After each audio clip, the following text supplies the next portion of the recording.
Data की वजह से हो सकता है।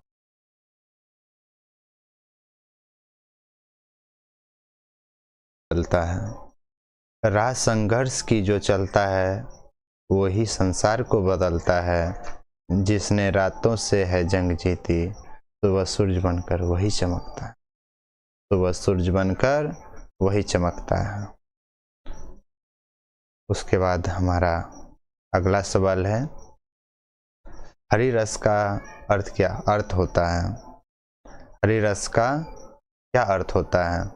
ज्ञान का महत्व, हरि भक्ति, गुरु की महिमा, आत्मिक शांति। होगा हरि भक्ति। हरि रस का अर्थ होता है कवि के अनुसार हरि भक्ति से है। उसका अगला है, कवि की दृष्टि में ब्रह्म का निवास कहाँ है? ध्यान में, प्राणी के शरीर, आत्मा में, परीक्षा में, ब्रह्मांड में। तो होगा प्राणी के शरीर, आत्मा में।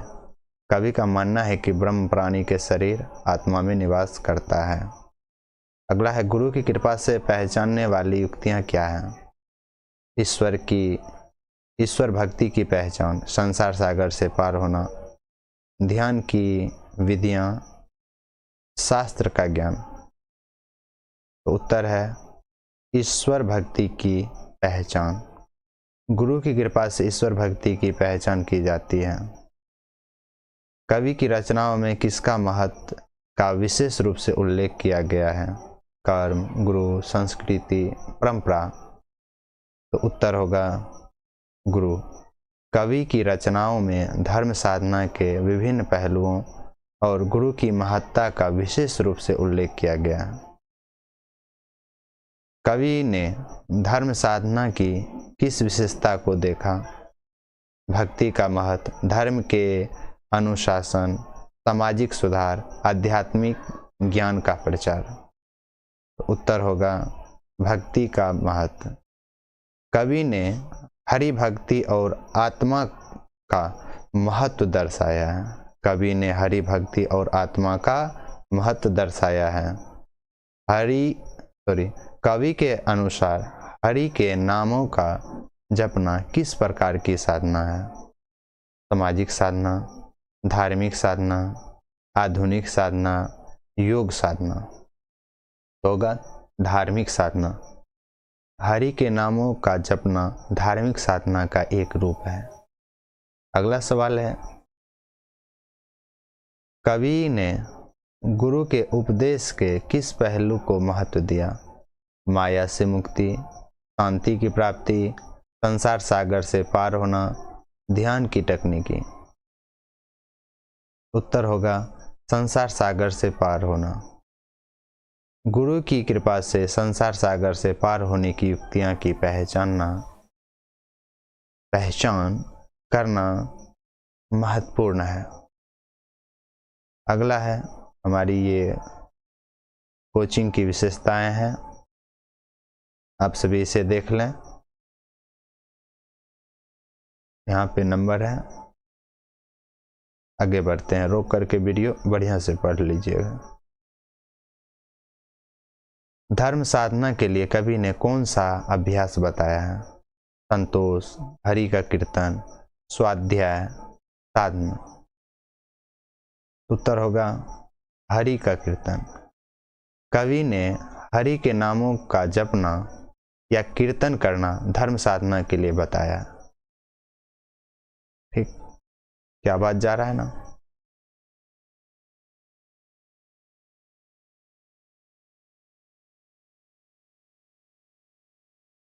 हेलो, आवाज तो जा रहा है।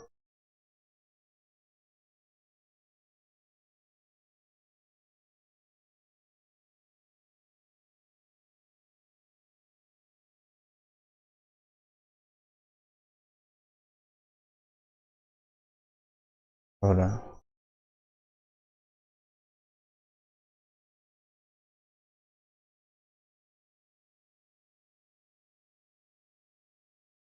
कवि के अनुसार आत्मा का क्या महत्व है? सिर्फ एक विचार, ब्रह्म का निवास, ज्ञान का स्रोत, शक्ति का केंद्र। ऑप्शन होगा ब्रह्म का निवास। कवि के अनुसार आत्मा में ब्रह्म का निवास होता है जो उसकी विशेषता है। अगला है दुख और सुख से अज्ञेयता का क्या अर्थ है। मनुष्य अपने दुख से दुखी नहीं होता। सुख जीवन का मुख्य उपदेश या उद्देश्य है। धन से सुख प्राप्त होता है। सुख और दुख का कोई महत्व नहीं है। इसका तो उत्तर तो दिया है, मनुष्य अपने दुख से दुखी नहीं होता। दुख और सुख से अज्ञेयता का अर्थ है कि व्यक्ति इन भावनाओं से प्रभावित नहीं होता। उसके बाद है अविचलता या अविचलता का क्या महत्व है। जीवन में संतुलन बनाए रखना, निंदा और प्रशंसा का प्रभाव लेना, हर्ष और शोक से प्रभावित होना, मान अपमान के प्रति अस्थित प्रतिज्ञता। तो उत्तर है मान अपमान के प्रति अस्थित प्रतिज्ञता। ऑप्शन नंबर क्या है, डी। अविचलता का अर्थ है मान अपमान के प्रति अस्थिर रहना।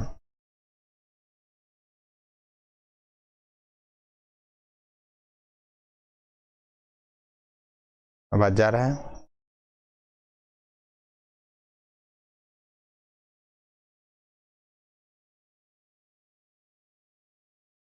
उसके बाद है आध्यात्मिक मुक्ति के लिए क्या त्यागना आवश्यक है। सांसारिक माया, पुस्तकें, धन संपत्ति, दूसरों की निंदा। तो उत्तर है सांसारिक माया। आध्यात्मिक मुक्ति के लिए सांसारिक माया को त्यागना आवश्यक है। गुरु की कृपा से क्या हासिल किया जा सकता है। धन का संग्रह, ईश्वर का निवास, सामाजिक मान्यता, दुख और सुख से मुक्ति। तो उत्तर है ईश्वर का निवास। गुरु की कृपा से व्यक्ति के हृदय में ईश्वर का निवास होता है।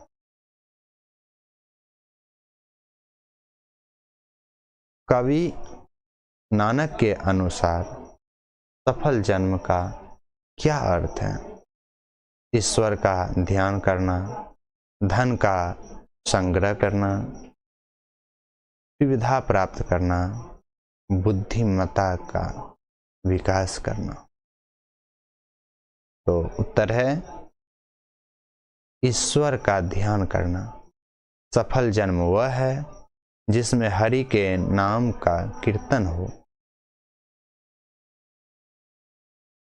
अगला है यदि मनुष्य राम के नाम का स्मरण नहीं करता तो उसकी वाणी कैसी होती है या कैसे होती है। स्वर्णमय, विष के समान, सुखदायक, उपयोगी। ये तो आप अच्छे से उत्तर दे दीजिएगा। इसमें कहता भी है राम नाम बिनु बिरथे जग जन्मा, बिखु खावे बिखु बोले, बिनु नावे नि फलु मटी भ्रमना। पुस्तक पाठ व्याकरण बखाने, संध्या क्रम निकाल करे, बिनु गुरु शब्द मुक्ति कहाँ प्राणी, राम नाम बिनु अरुझि मरे। दंड कमंडल शक शिखा सुत धोती, तीर्थ गवनु अतु भरमनु करे। और क्या है आगे बोलिएगा।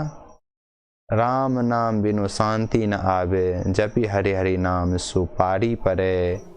जटा मुकुट तन भस्म लगाई के, जटा मुकुट तन भस्म लगाई, बसन छोड़ी तन नगन भया। जैते जियत जंत जल थल महियल, जत्र तत्र तू सरब जिया। गुरु प्रसादि राखिले जन को, हरि रस नानक झोली पिया। ये गुरु नानक देव जी का पंक्ति है,